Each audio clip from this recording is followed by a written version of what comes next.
টি-20তে 58টি ছক্কা 69টি চার মেরেছেন মাত্র 21 ইনিংসে। Strike rate 197.72। কতটা বিধ্বংসী মেজাজে ব্যাটিং করলে আন্তর্জাতিক টি-20তে এমন বাউন্ডারির সংখ্যা ও স্ট্রাইক রেট হয় একজন ব্যাটারের। এশিয়া কাপে বোলারদের কাছে যেন এক আতঙ্কের নাম অভিষেক শর্মা। এশিয়া কাপের চলতি আসরে ব্যাট হাতে নজর কাড়ছেন ইনিংসের শুরুতেই 4 ছক্কা হাঁকিয়ে। পাকিস্তানের শাহিন শাহ আফ্রিদি কিংবা সংযুক্ত আরব আমিরাতের শাহির হায়দার আলীর বিপক্ষে প্রথম বলেই বড় শট খেলেন অভিষেক। বাংলাদেশের বিপক্ষেও ইনিংসের ব্যক্তিগত সর্বোচ্চ সংগ্রহ 37 বলে 75 রানের ঝোড়ো ইনিংস খেলে ম্যাচ সেরার পুরস্কারও জেতেন অভিষেক।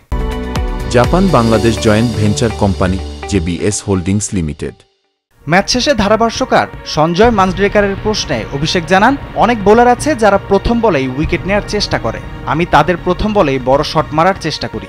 আমি আগে থেকে খুব একটা ভাবি না, ব্যাট করতে নেমে বল দেখে খেলি। আমার ব্যাটের কাছে বল পড়লেই আমি বড় শট মারব, সেটা প্রথম বল হোক বা না হোক, কিন্তু প্রথম বলে ছক্কা মারা আমার অভ্যাস নয়। অভিষেক বুঝিয়ে দিয়েছেন সামনে শাহিন শাহ থাকাতেই পাকিস্তানের বিরুদ্ধে 2টি ম্যাচেই প্রথম বলে বড় শট মেরেছিলেন তিনি।